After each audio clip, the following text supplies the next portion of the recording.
झारखंड विधानसभा TV में आपका स्वागत है। मैं हूं राजेश तोमर। 2024 में लोकसभा चुनाव से पहले झारखंड में एक युवा नेता की बड़ी तेजी से चर्चा हो रही थी।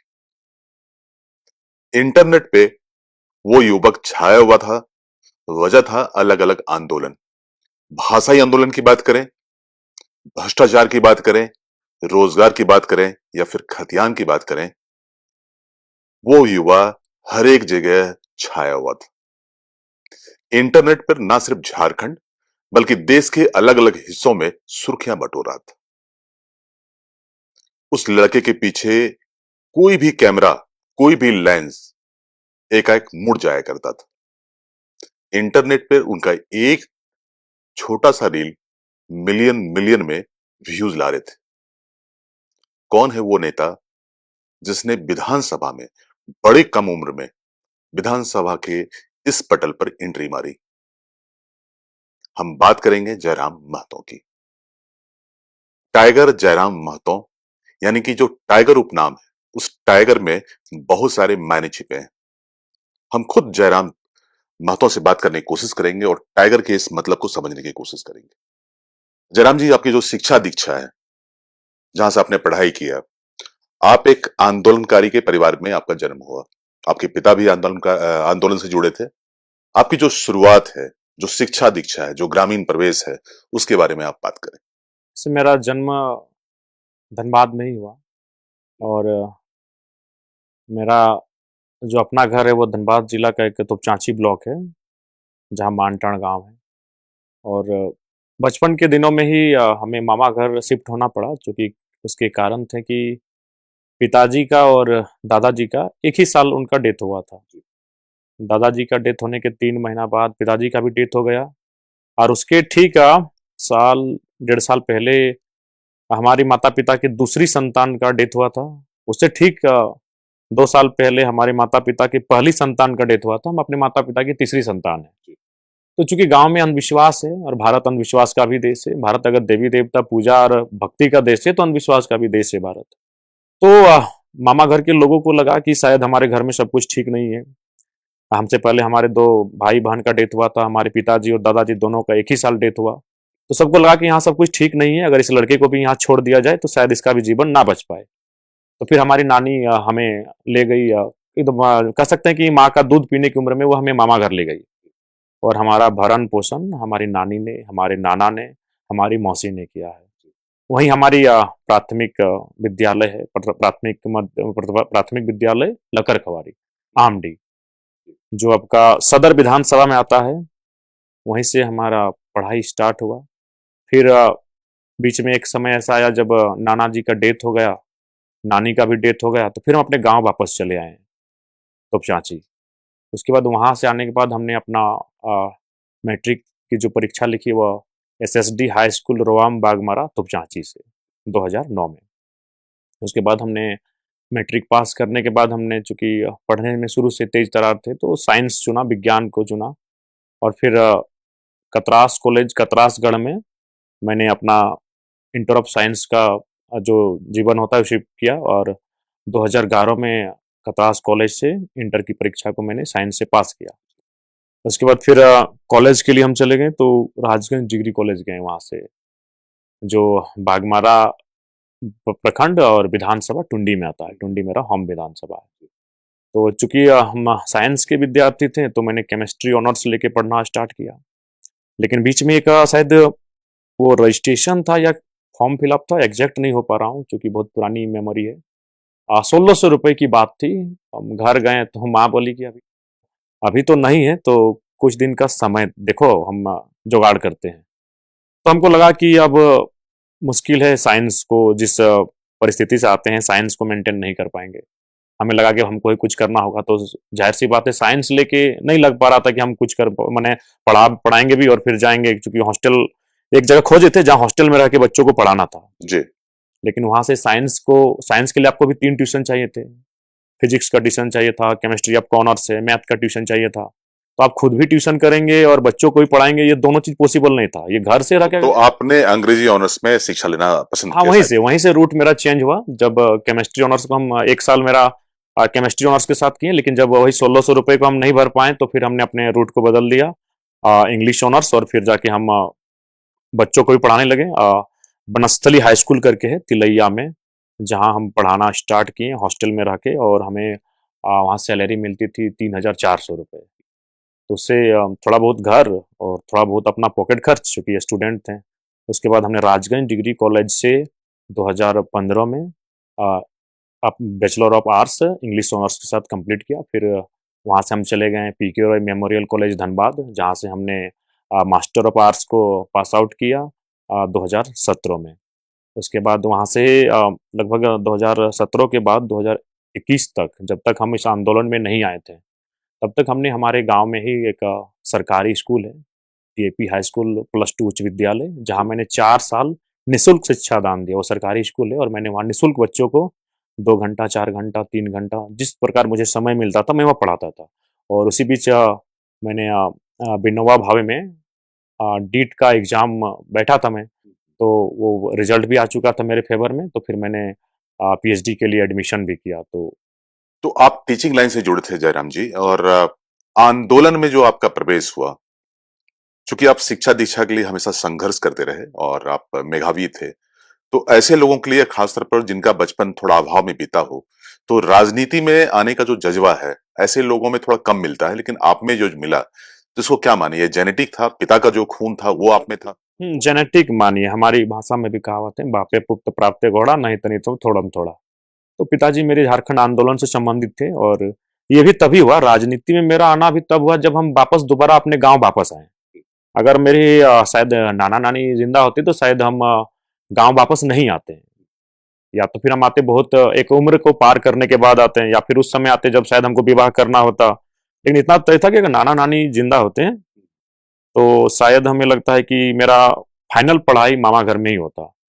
तो फिर हम दोबारा तो हम दर्शकों को बता दें कि जो जयराम महतो, इनके पिता कृष्ण कुमार महतो एक आंदोलनकारी थे, और इनकी माता को संभवतः सरकार की तरफ से पेंशन भी शायद दिया जाता है।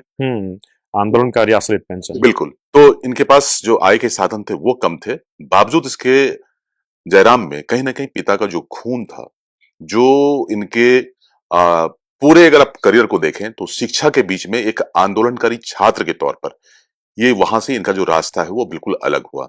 ये क्या जर्नी थी, कैसे आप प्रवेश किए इसमें? जब हम गांव वापस आ गए तो जाहिर सी बात है कि अगर अपनी प्रतिभा है तो वो छुपती नहीं है, जी। चाहे वो खेल का मैदान हो या फिर गांव की कुछ मीटिंग्स हो। तो वहां पर जब हम अपना बातों को रखने लगे, क्योंकि लोगों के साथ हम लोग का जेनेटिक रहा है कि लोगों के बीच रहे हैं। दादाजी ओझा वैद्य का काम करते थे, तो वो भी जाहिर सी बात है लोगों के बीच रहना। पिताजी आंदोलनकारी थे, तो लोगों के बीच रहना, तो हम भी लोगों के बीच रहने लगे। तो उनकी छोटी छोटी समस्याओं में पार्टिसिपेट करने लगे, अपना ओपिनियन रखने लगे। तो मैं जब अपना ओपिनियन रखता था तो लोग आश्चर्यचकित हो जाते थे। जी।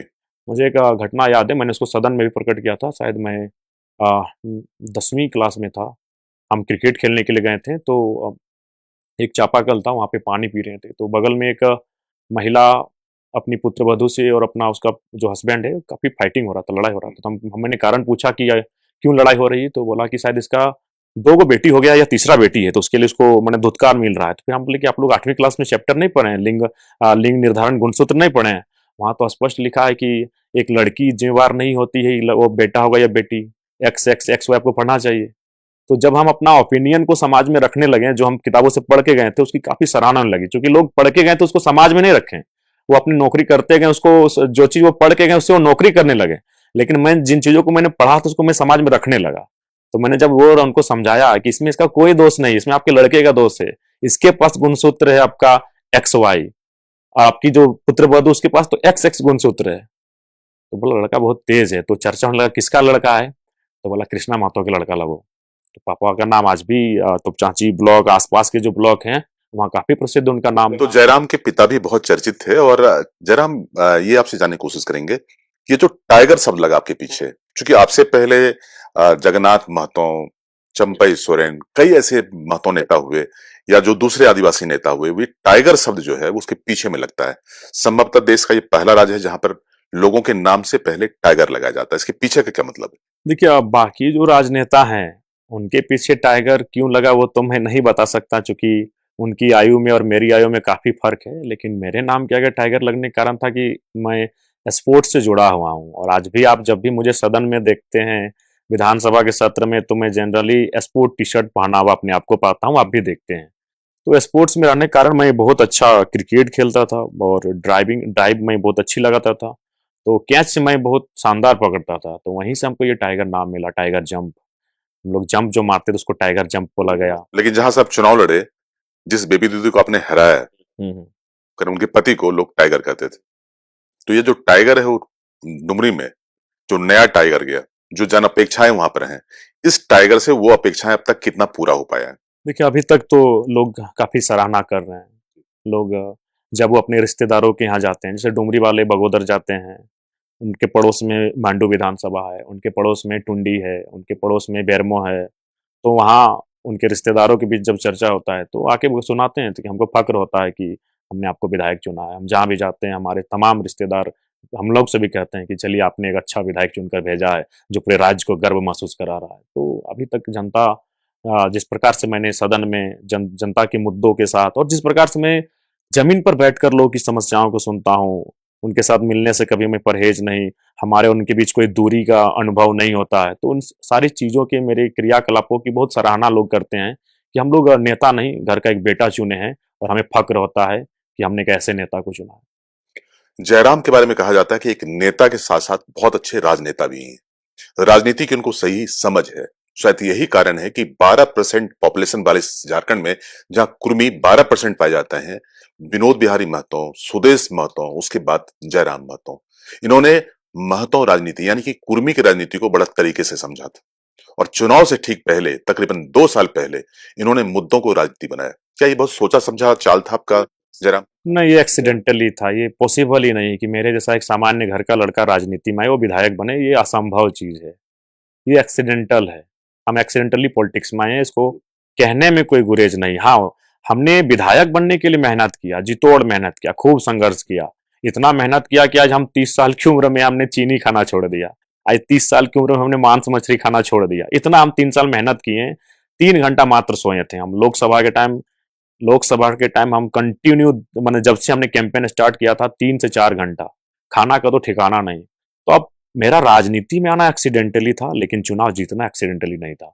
ये कोई सोच भी नहीं सकता है कि एक साधारण घर का लड़का, अभी आप देखिए ना, 22 की 21 नए नेता आए हैं, आप उनके बैकग्राउंड को, मैं एक दिन देखा कि मेरे 2-4 युवा विधायक मेरे अगल बगल बैठे हैं, तो मैं, मुझ में उत्सुकता आई कि भाई हम भी युवा हैं, ये भी युवा है, जरा इनको जानते हैं। तो जैसे ही मैंने उनको इंटरनेट में खंगाला, पता चला वो पूर्व विधायक के बेटे हैं, फिर हम सेटिस्फाइड हो गए कि मेरी तरह नहीं है भैया, ये डिफरेंट है हमसे। तो मैं जिस बैकग्राउंड से आता हूँ, सो ये कोई प्लान कर ही नहीं सकता है कि आप पॉलिटिक्स में आएंगे। लेकिन जो खाका आपने खींचा, जो आउटलाइन आपने बनाया था, 2022 को देखें तो आप भाषाई आंदोलन के जनक माने जाते थे। आंदोलन बढ़ा आगे। फिर आपने 1932, जो कि यहाँ पर एक हिजन एजेंडा था, हालांकि उसको लोग छूने से डरते थे। झारखंड मुक्ति मोर्चा कई बार से पकड़ने का कोशिश किया, लेकिन सबसे पहले आपने पकड़ा। 1932 के खतियान के बुलंद आवाजों के साथ आपने युवाओं को जोड़ा। जो नेतृत्व क्षमता था उसको लोगों ने पहचाना। तो जयराम, क्या मान के चले कि जो आपकी नेतृत्व क्षमता है, जो आपके असली काबिलियत है, आपने जो युवा के युवा है उसको आपने संगृहित किया, फिर इंटरनेट की दुनिया में उसको बिल्कुल आपने ट्रेंडिंग बना दिया। जी, निसंदेह कुछ चीजें आप में बचपन से का वो गुण होते हैं, चाहे वो क्लासरूम रहे या फिर खेल का मैदान रहे। मैंने हमेशा टीम को लीड किया है, अपने आप को हमेशा एक लीडर के रूप में रखा है। लेकिन पॉलिटिक्स का लीडर बनूंगा, ये मैंने कभी सोचा भी नहीं था। और निसंदेह जो बीता 3 साल रहा, विशेषकर जो आंदोलन की शुरुआत हुई, उसमें कहीं ना कहीं हमने बड़ा बहुत बेहतरीन तरीके से इन चीज़ों को प्रस्तुत किया, और उसी का आज परिणाम है कि आपके बीच आज विधानसभा में मैं बैठा हूँ और आप मेरा आज इंटरव्यू ले रहे हैं। आपने बहुत इंटरेस्टिंग रील सब बनाए, जैसे कि गाड़ी से आपका छलांग लगाता हुआ, युवाओं के बीच में जयराम का वहां पर स्थापित होना, जो रील आप काटते थे, जो आपकी सोशल मीडिया टीम काम कर रही थी।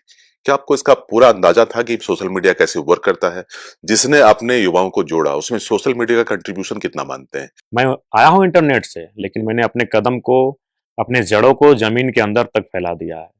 ये इसमें मुझे ना, मैं सीधी बात करता हूँ, इसलिए लोग मुझे पसंद करते हैं। ये आपने सही कहा, वो इंटरनेट ही था, वो मेरा पहला स्टेटमेंट ही था जो पूरे राज्य में वायरल हुआ, जो रणधीर वर्मा चौक में पुतला दहन के बाद सिटी लाइव के चैनल पर चलाया गया था। वो इंटरनेट ही था जिसने जयराम को रातों रात ख्याति दिलाई, जयराम को रातों रात पहचान दिलाई। लेकिन मैं केवल इंटरनेट के भरोसे घर पे नहीं बैठा रहा, मैं गांव तक गया, गलियों तक गया। और हमें लगता है इस राज्य में जितने एक मंत्री, मुख्यमंत्री ने अपने 20 सालों के कैरियर में जितने गांवों का विजिट नहीं किया होगा, मैंने उतना 3 सालों में उतने गांवों का, उतने क्षेत्रों का, उतनी गलियों का विजिट किया, उतनी सभाओं को मैंने मेंटेन किया, अटेंड किया। तो निसंदेह मैं इंटरनेट से आया हूँ, लेकिन अभी मेरी जड़ें और मेरा फैलाव गांव तक है। युवाओं का सबसे चर्चित चेहरा, सबसे बड़ा नेतृत्व और लाखों के संख्या में युवाओं को संगठित करना, उसे साथ लेकर चलना एक बड़ी बात होती है। लेकिन जिस मुद्दों को जयराम ने छुआ था, जहां से इनकी पैदाइश हुई थी, अगर हम बात करें भाषाई आंदोलन की, अगर हम बात करें रोजगार की, तो जयराम कम से कम भाषाई मुद्दों पर अलग दिखे, ऐसा लोगों को लगता है। देखिए निस्संदेह जब भाषाई मूवमेंट हुआ तो उस समय काफी आक्रोश था और वहाँ के स्थानीय युवाओं में रोष था और उनको एक बोल्ड वॉइस की आवश्यकता थी, जी। जिस वॉइस में काफी चीजें हो, जानकारी हो, संविधान की जानकारी हो, भूगोल की जानकारी हो, इतिहास की जानकारी हो। तो मेरा अध्ययन वहाँ काम आया और मैंने जब सभाओं में, कार्यक्रमों में अपने बातों को रखने लगा तो लोग, एक बहुत बड़ा कुनबा हमारे साथ जुड़ा। हमें याद है शुरुआती दिनों में जब मानव श्रृंखला नहीं हुआ था, तो जब मीटिंग्स होते थे 200-250 लोग आते थे सुनने के लिए, लेकिन जैसे जिस दिन मानव श्रृंखला हुआ उसके अगले दिन कम से कम 5000 लोग सुनने आए थे। वो संख्या बढ़ती गई। शुरुआती दौर में जयराम को लोग बहुत हल्के ढंग से ले रहे थे, लेकिन मीडिया ने और मीडिया के पंडितों ने यह समझना शुरू कर दिया था कि जयराम कोई छोटी मोटी चीज नहीं है, झारखंड की राजनीति में एक बड़ा बदलाव ला सकते हैं। और जब लोकसभा का चुनाव हुआ और गिरिडीह से इन्होंने चुनाव लड़ी, तो उस लड़ाई में इन्होंने प्रूफ कर दिया कि जयराम को हल्के में लेना भाजपा और झारखंड मुक्ति मोर्चा और कांग्रेस के लिए एक बड़ा खतरे का संकेत था, जो कि विधानसभा में दिखे। ये जो जर्नी आपने स्टार्ट किया, जो राजनीति आपने स्टार्ट की, जो लड़कों को जोड़ा आपने, लोकसभा के चुनाव में ये बिल्कुल साफ साफ दिख रहा था, लेकिन दूसरे पार्टियों को नहीं दिख रहा था। ऐसा क्यों था जरा? देखिए सामान्यतः उनको लग रहा था कि ये सभाओं में भीड़ होती है और सही बात है, पहले जब सभाएं होती थी तो सभी दलों के लोग सुनते थे। हमें इग्नोर किसी ने नहीं किया है। उन्होंने भले हमारे सामने खड़े होकर परिचय दिया क्योंकि हम नहीं जानते हैं, लेकिन फिर वो तुरंत मोबाइल में जाके खंगाली लेते हैं कि बंदा है कौन। तो उनको ये लगा कि इनको सुनने के लिए सभी राजनीतिक दल जा रहे हैं, ये झारखंड के मुद्दों पे बात करता है, ऐसा ये बात कर रहा है जैसा कभी झारखंड में किसी ने किया ही नहीं ऐसा बात। जो जिस तरीके से ये प्रेजेंट कर रहा है चीजों को, जिस लॉजिक से ये बातों को रख रहा है और जितने धारा प्रभाव के साथ रख रहा है, 4-4 घंटा स्पीच देना बिना पानी की एक घूंट पिए, ये बहुत मैंने आश्चर्य का विषय था। तो लोग सुन रहे थे और उनको ये लग रहा था कि जब ये भीड़, जब वोट का समय आएगा तो शायद इस युवा के साथ खड़ा ना हो और वो शायद वे अनुभव नहीं कर पाए, वो आकलन नहीं कर पाए जो, और हमने आकलन कर लिया था कि जब लोग आ रहे हैं, अपने पैसे से आ रहे हैं, तो ऐसा नहीं वो वोट जरूर करेंगे। और हमने सही समय पे डिसीजन भी सही लिया, क्योंकि पहले हमने धनबाद लोकसभा का चयन किया था और शायद अगर हम धनबाद लोकसभा लड़ते तो ये ख्याति नहीं मिलती, वोट आता। ये ख्याति नहीं मिलती। देखिए, हम दर्शकों को बताना चाहेंगे कि जयराम की पृष्ठभूमि भले ही ग्रामीण हो, लेकिन जो इनकी समझ थी और झारखंड की राजनीति या देश की राजनीति के बदलते टेक्नोलॉजी, एजेंडा और नेतृत्व में जो इन्होंने एक तरह से ब्लेंड स्थापित किया था, जो मिक्स बनाया था, उसको अगर बहुत गौर से देखें तो जो इनको बहुत हल्के ढंग से ले रहा था। लोकसभा चुनाव में कई लोकसभा जो क्षेत्र थे, वहां पर झारखंड जयराम की पार्टी ने बड़ा खेल किया था और कई जगहों पर जीत हार के फॉर्मूले को काफी हद तक प्रभावित किया था। चाहे वो देखिए गिरिडीह का चुनाव हो, धनबाद का चुनाव हो, रांची का चुनाव हो, आपने उसके वोट पर कहीं ना कहीं बड़ा फर्क डाला था। इसको कितना मानते हैं आप? जी बिल्कुल, अच्छा खासा वोट मिला और लोकसभा में तो हमें लगता है आश्चर्यजनक लोग मानेंगे, क्योंकि हमारे पास सिंबल नहीं था। धनबाद के प्रत्याशी का सिंबल हेलमेट था, तो गिरिडीह में हमारा सिलेंडर था, कहीं गन्ना किसान था तो कहीं कैंची था। तो हमारा लोकसभा में अलग अलग सिंबल होने के बाद भी लोगों ने जो 9 लाख के आसपास वोट दिया था, ये बहुत बड़ी उपलब्धि है। तो उसी से हम लोग आकलन कर लिए थे कि जब लोगों को सिंबल को लेकर कंफ्यूज है, उसके बाद भी अगर हमें इतना यूनाइट होकर वोट किए हैं तो हमारा सिंबल हो जाएगा, तो वोट प्रतिशत में भी इजाफा होगा और हमें पक्का है कि हम लोग विधायकों बन के ही जाएंगे सदन में। देखिए, मीडिया को उसकी जानकारी थी, जितने भी प्रिंट मीडिया थे, जो लीडिंग देश के बड़े-बड़े अखबार थे, उन्होंने जयराम को काफ़ी स्पेस देना शुरू किया था।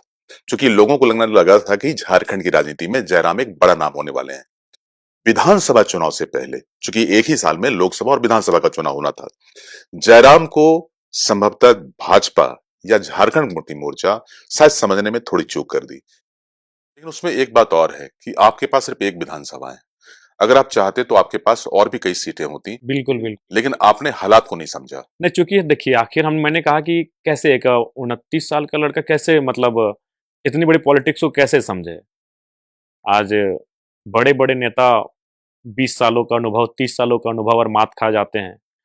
महज़ मेरी तो 2 साल से राजनीतिक समझ थी। निस्संदेह, चूँकि बहुत सारी ऐसी सीटें हैं जिन पे हम लोग 10,000 वोट से पिछड़ गए हैं, 15,000 वोटों से पिछड़ गए हैं।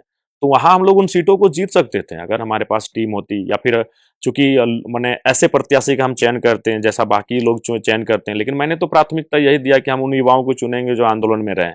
लेकिन हर चीज़ आंदोलन और पॉलिटिक्स दोनों काफ़ी डिफरेंट होता है। ये चीज़ भी मायने रखती है। एक आंदोलन करना भी एक अलग चीज़ होता है और एक विधायक के रूप में चुनाव लड़ना, दोनों चीज़ में भारी अंतर होता है। बिल्कुल, अगर हम राजनीति को समझें तो आपको दिखेगा कि भाजपा या झारखंड मुक्ति मोर्चा, अगर जेएलकेएम ने अगर सीट सिर्फ एक जीता, लेकिन हराने में और जिताने में इन्होंने 12 से 13 सीटों को कहीं न कहीं प्रभावित किया। इस सबक को भाजपा ने भी लिया। भाजपा के जब रिसर्च हो रहे थे, जब एनालिसिस हो रही थी, तो जयराम के इस जीत को और पार्टी में उनके वोट बैंक को काफ़ी एनालाइज़ किया गया। झारखंड मुक्ति मोर्चा तरफ से कई बार कटाक्ष भी आए, तो आज दोनों पार्टियों के लिए जयराम गले की हड्डी बने हुए हैं। इसमें कितना दम है जयराम? देखिए, जब नई राजनीतिक पार्टी कोई उभर कर सामने आती है तो चुनौती तो रहेगी, चूँकि वो स्थापित वोटों में से ही ना अपना वोट बैंक बनाती है। हम ही जो जब आए और जिन लोगों ने हमें मत दिया, वोट किया, ज़ाहिर-सी बात है ये लोग पहले किसी और को वोट करते आए हैं। तो ज़ाहिर-सी बात है चुनौती तो आपकी होगी और चुनौती आप देख पा रहे हैं कि चुनौती किस रूप में है कि आज हम अपने आप को अकेला पाते हैं।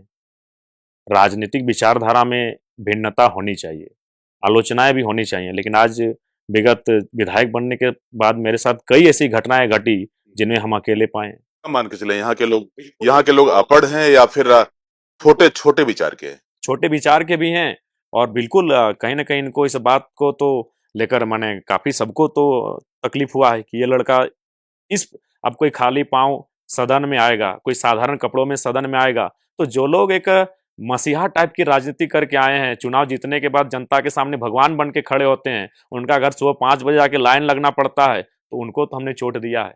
नहीं, अब आप इसी घटना से सुनिए, आज मोदी और राहुल गांधी 2 धुरी हैं, एक नॉर्थ पोल है तो एक साउथ पोल है, लेकिन जब कोई ऐसी घटना घटती है अपने कम से कम सोशल मीडिया हैंडल में कम से कम संवेदना व्यक्त करते हैं। मेरे साथ इतनी बड़ी घटना घटी, किसी ने संवेदना व्यक्त नहीं किया। ये एक देखिए सोचने वाली बात है कि जयराम ने कम से कम जो पार्टी है, पार्टियों के अंदर में ये कम से कम आक्रोश तो ज़रूर बना दिया है। क्योंकि अगर जयराम की बातों को देखें तो 2 इसके मायने निकलते हैं। या तो यहाँ के नेताओं में वो संवेदना नहीं है, या फिर यहाँ के नेता में वो जानकारी नहीं है, या यूँ कहें कि वो नेता इन्हें पसंद नहीं करते। दूसरी जो सबसे बड़ी बात है कि जयराम की पार्टी में और जयराम के क्षमता में कहीं कोई गुरेज नहीं। हर आदमी यही कबूल करता है कि जयराम में बड़ी क्षमता है। लेकिन जयराम अगर थोड़े और उदार होते, थोड़ी पहचान और थोड़े परख को थोड़ा और ऊंचा करते, तो आज 1 सीट नहीं आपके पास 5 सीटें होती। नहीं, उदार में कोई कमी नहीं रहा है, उदारवादी हम दिल से बहुत साफ हैं, वादी हैं। हाँ, ये कह सकते हैं परख नहीं थी। इस बात में कोई गुरेज नहीं स्वीकारने में कि हमें चीज़ों की सामंजस्य की राजनीति की मार्केट की, मुझे गाँव की परख थी लेकिन राजनीति की एक मार्केट भी होता है, उस मार्केट की मुझे परख नहीं थी। उसकी मार्केटिंग आपको समझ नहीं थी। आप विधानसभा पहुंच गए। अब विधानसभा में जो आपके एजेंडे थे, जो इस 4 एजेंडे के भरोसे आप यहाँ पे पहुंचे थे, जिन मुद्दों को आपने प्राथमिकता दी थी, भाषाई मुद्दा था, बेरोजगारी और 1932 के खतियान, ये तमाम चीजों को विधानसभा में कितना आप उठा पाए उन मुद्दों को? देखिए, हमें लगता है इस बात की तो पूरे राज्य ने सराहना की कि पहला सदन जिस प्रकार से एक नए नवेले विधायक ने प्रेजेंट किया है। आ, माननीय वित्त मंत्री जी ने एक दिन मेरे पीठ पे हाथ रख के सराहना किया कि बाबू, मेरा जीवन राजनीतिक पॉलिटिकल करियर 45-50 सालों का है, लेकिन फर्स्ट अटेम्प्ट में ऐसा प्रदर्शन मैंने अपने जीवन काल में नहीं देखा है। तो ये मेरे लिए एक बहुत बड़ा इनाम है। बाबूलाल मरांडी सर के भी पीए एक दिन आए, उन्होंने भी आगे पूछा कि विधायक जी, आपको कोई आपका जो मैटर है, कोई आईएएस आईपीएस टाइप के लोग मदद कर रहे हैं क्या? बोला नहीं सर, हम तो खुद रिसर्च करते हैं। तो ये मेरे लिए एक बहुत बड़ी उपलब्धि है। बोला नहीं सर, पूछ रहे थे कि आप कहाँ से मेंटेन करते हैं। कितना संतुष्ट है अपने इस उपलब्धि से जयराम जी? देखिए, अब 2 ढाई 4 5 मिनट का समय मिलता है तो उससे उसमें उस कम समय में मैंने जो प्रेजेंट किया है, जितना बेबाक, जितना सटीक, जितना तार्किक, बाकायदा स्पीकर साहब भी पूछे हैं, कहाँ से कंटेंट लेके आते हैं विधायक जी? हैं। बोले सर रिसर्च करते हैं, रात 2 बजे तक पढ़ते हैं, फिर सुबह 11 बजे तैयार होकर विधानसभा के लिए आते हैं। तो ये मेरे लिए उपलब्धि है और मेरे लिए आत्मसंतुष्टि है। जेलकम जिस ताकत के साथ में एंट्री मारा और जिस तरह से सेंसेशन आपने बनाया, आंसू आज पीछे है। लेकिन जो आपके आंदोलन चल रहे थे, अभी के अगर दिनों में देखें तो जयराम अब अन्य कारणों से सुर्खियों में है। जो आंदोलन आपके थे उसका धार थोड़ा धीमा नहीं पड़ गया? नहीं देखिए, धीमा नहीं, हम लोग तो लगातार सड़कों पर हैं। अभी भी हमारी रामगढ़ बुढ़ाखाप में हमारी महिला टीम विशेषकर देख रहे हैं, वहाँ धरने पर बैठी हैं। हमारे जगह-जगह पर जहाँ जनता के मुद्दे होते हैं, वहाँ हमारी टीम हमेशा अ, मुस्तैद रहती है, जनता के साथ कार्य कर रही है। हम लोग लगातार जो पहले थे, आज भी हम लोग वही हैं, हम लोग सड़क पर भी हैं और सदन पर भी हैं। आप पे कुछ कंट्रोवर्सीज हुए, बोकारो में भी हाल के दिनों में काफी कुछ कंट्रोवर्सी हुआ। श्वेता सिंह के साथ में जो आपके संघर्ष हुए उसको लेके भी आप चर्चाओं में थे। तो जयराम क्या वाकई में बहुत मैच्योर नहीं हो पाए हैं, या फिर अपने हक की लड़ाई उसी अग्रेशन से लड़ना चाहते हैं जैसे जिसके लिए वो जाने जाते हैं? दोनों में से क्या वजह है? नहीं देखिए, मैच्योर तो हो रहे हैं धीरे-धीरे, क्योंकि सब एक प्राकृतिक गुण होता है। अगर आप जिस युवा अवस्था में हैं, तो ज़ाहिर-सी बात है युवाओं का जैसा गुण होगा। आप अगर प्रौढ़ अवस्था में हैं, तो प्रौढ़ जैसा गुण होगा। आप अगर वृद्ध अवस्था में हैं, तो वृद्धों का गुण होगा। तो निस्संदेह जिस अवस्था में हैं, जिस आयु सीमा में हम हैं, अभी बहुत कुछ सीखना है, बहुत एक लंबा रास्ता मुझे तय करना है, लेकिन कुछ चीज़ों को मैं समझ रहा हूँ, परख रहा हूँ और बेहतरी के साथ आगे बढ़ूँगा। अच्छा, जयराम आगे की राजनीति कैसे देखते हैं? जेएलएम की राजनीति आगे कैसे देखते हैं? पार्टी कहाँ तक आगे जाएगी? आगे जो आने वाला समय है उसमें अपने पार्टी का भविष्य कैसे देखते हैं? देखिए, वो तो पार्टी का भविष्य जो हमारे पार्टी के नेता हैं, उनकी मेहनत पे डिपेंड करता है। नई पार्टी है, आपको मेहनत करना होगा, आप समीकरण पे नहीं है। जेएमएम का नेता अगर पूरे 4 साल घर में बैठ जाएगा, फ़र्क नहीं पड़ेगा, वो चुनाव जीत जाएगा। बीजेपी का नेता 4 साल घर में बैठ जाएगा, वो 5वां साल निकलेगा, उसको फ़र्क नहीं पड़ेगा, वो चुनाव जीत जाएगा। मैंने देखा है, हर चुनाव को मैंने देखा। मैंने रविंद्र पांडे जी को चुनाव लड़ते हुए देखा है, मैंने चंद्रप्रकाश चौधरी जी को देखा है। लेकिन हम एक नई नवेली पार्टी हैं, हमें जनता के बीच रहना होगा और जनता को संतुष्ट करके रखना होगा, तभी हमारा भविष्य है, नहीं तो फिर जो आपकी छवि है उसको बना के रखना होगा। बिल्कुल उसको बना के रखना। अब थोड़ा राजनीति से हट के बात करते हैं। इतना व्यस्तम समय में अपने परिवार के लिए, खासतौर पर अपनी माँ के लिए और आपकी दादी के लिए आप कितना समय निकाल पाते नहीं निकल पाता है। कल का ही घटना है, कल 11:30 बजे रात हम घर गए, घर ठक-ठकाए, जिसमें दादी और माँ सोती है, जो मिट्टी का घर है और बगल में एक प्रधानमंत्री नहीं इंदिरा आवास कहेंगे उस समय, इंदिरा आवास। वो जो मिला है उसमें भाई और उनकी वाइफ़ और एक 2 इंदिरा आवास मिला है। एक दादी को मिला है और एक चाचा विकलांग कोटे से मिला है। तो 2 इंदिरा आवास है हमारे घर में और जो हमारा पुश्तैनी मकान है उसमें दादी और माँ सोती है, तो उसको हम खटखटाए तो नहीं खोला। तो भाई को फिर बुलाए तो बोला कि सब सो गए हैं। तो बोले ठीक है डिस्टर्ब मत करो, हम निकल रहे हैं। तो हम वो मतलब कभी-कभी मेरा घर, मेरा आंगन भी पूछता है कि हम मेहमान बन के रह गए हैं। अगर इन चीज़ों को हम सुनाएँगे तो लोग कहेंगे कि एक विधायक क्या ऐसा भी हो सकता है? जी हाँ, कल की घटना है, रात 11:30 बजे की घटना है। कल मैं अपने घर गया, लेकिन घर के किसी व्यक्ति से मैं अपने भाई के अलावा नहीं मिल पाया, चूँकि सब लोग सो चुके थे। और घर जब भी जाते हैं तो बिल्कुल एक मेहमान के तर्ज पे ही जा रहे हैं। और चूँकि मेरा एक विचारधारा अलग है, हम जीत के आए हैं डुमरी विधानसभा से। अगर हम टुंडी से जीतते तो शायद घर के लिए मेरे पास समय होता, चूँकि वहाँ की जनता भी ज़ाहिर-सी बात है उन्होंने विधायक चुना है। लेकिन आपकी दादी को बहुत तसल्ली होगी कि जिस बेटा को उन्होंने जन्म दिया, जो उनका पोता है उसी रास्ते में है और नाम जो है वो रोशन कर रहा है। नहीं, तसल्ली तो है और तसल्ली, फ़क्र तो हमारी माँ को शुरू से ही रहा है। मेरे बाल्यकाल से ही हमारी माँ ने हम पे गर्व किया है। जब बचपन में हमारी माँ जाती थी जंगल लकड़ी लाने के लिए, तो एक दिन एक पूर्व शिक्षक मिले थे। बोला, "आप तो जयराम महतो की माँ हैं। आपका बेटा के पास एक इतना बड़ा सेना है कि जंगल काट के आपका घर ले जा सकता है।" तो मेरी माँ बड़ी विनम्र से बोली कि मेरा बेटा कभी लोगों का अपना इस्तेमाल नहीं करता है। वो घर के काम में, दूसरा का काम में वो जान लौटा देगा, लेकिन अपने काम में किसी को नहीं बोलता है। जयराम महतो झारखंड में एलिजिबल बैचलर हैं, यहाँ की सबसे योग्य युवा हैं, तो शादी-वादी का प्रपोजल आता होगा आपको? नहीं आया है, चूँकि शायद बाकी लोगों को भी लगता है कि इसका लाइफ़स्टाइल, इसका जीने का तरीका अलग है। देखिए, एक सफल होना अलग चीज है और लोग आपको शादी के नजर से देखे वो अलग चीज है। शादी के नजर से आपको एक लड़की देखती है और जाहिर सी बात है वो लड़की एक इंस्पायर के तौर पे हमको देख सकती है, लेकिन जब जब वो अपने लाइफ पार्टनर के रूप में अगर हमको देख रही होगी तो किसी भी एंगल से आज जिस प्रकार से मॉडर्निटी में हम कदम रख चुके हैं, हम सूट ही नहीं हो पा रहे होंगे उनके लिए। हमारा रहन सहन, हमारा पहनावा, हमारा तौर तरीका, हमारा बिहेवियर, तो इसीलिए हमें अभी तक बस एक हमारे महादेवता हैं जो जरीडी के हैं, वो एक बार एक चर्चा किए थे कि विधायक जी का, हम बोले अभी तो रुकिए, बाकी ऐसा कोई प्रपोजल घर में दादी के माध्यम से, माँ के माध्यम से, चाचा के माध्यम से, रिश्तेदार के माध्यम से कोई प्रपोजल ऐसा नहीं आया। लेकिन हम इस पे इत्तेफाक इसलिए नहीं रखते कि जो लड़का इंटरनेट पे सेंसेशन बना हुआ हो, जिनके फैन फॉलोइंग्स लाखों में हो, जो अलग-अलग मीडिया और सोशल हैंडल चलाने वाले लाखों में व्यू पाता हो, वहां पर इनको प्रपोजल की कमी होगी। जयराम जी झारखंड विधानसभा के कमेटी में बतौर एक महत्वपूर्ण कमेटी में मेंबर भी हैं। उसके बारे में थोड़ा संक्षेप में बताएं। जी, हम दो समिति मेंबर है, एक पुस्तकालय समिति जिनके चेयरमैन डॉक्टर नीरा यादव जी हैं, कोडरमा एमएलए, और एक खाद्य आपूर्ति एवं उपभोक्ता मामले जिसके चेयरमैन विकास सिंह मुंडा जी हैं, तमाड़ विधायक। और फिलहाल हम लोग लगभग 15 दिनों का टूर करके भी आए हैं खाद्य आपूर्ति समिति, जिनमें हमारे साथ विकास सिंह मुंडा जी और डॉक्टर लुइस मरांडी जी साथ थे। क्या कुछ नया अनुभव मिला इसमें आपको? चूंकि बड़ी जिम्मेदारी मिली आपको। जी, बहुत सारी, हाँ, बहुत सारी चीज़ें, और चूँकि ये समिति नई है, इसी बार विधानसभा में रिफ़ॉर्म हुई है, तो इसको लेकर हम लोग काफ़ी गंभीर हैं। और इस समिति के लिए हम लोग क्या कर सकते हैं, लगातार प्रत्येक बैठक में उपस्थिति हो रही है। चेयरमैन साहब भी हर बैठक को अटेंड कर रहे हैं, हम भी हर बैठक को अटेंड कर रहे हैं। और इस जो आउट ऑफ स्टेट का टूर था, उसमें बहुत कुछ चीज़ें सीखी हैं जो झारखंड में इम्प्लीमेंट होने की आवश्यकता है, और इसको लेकर चेयरमैन साहब को हम लोग निसंदेह वो उसका अनुभव साझा करेंगे। स्पीकर साहब का बड़ा कंट्रीब्यूशन रहता है, चूंकि पढ़ने लिखने से उनका बड़ा रुचि रहा है और विधानसभा में रचनात्मक कार्यों के लिए भी जाने जाते हैं। कितना सहयोग मिलता है उनका?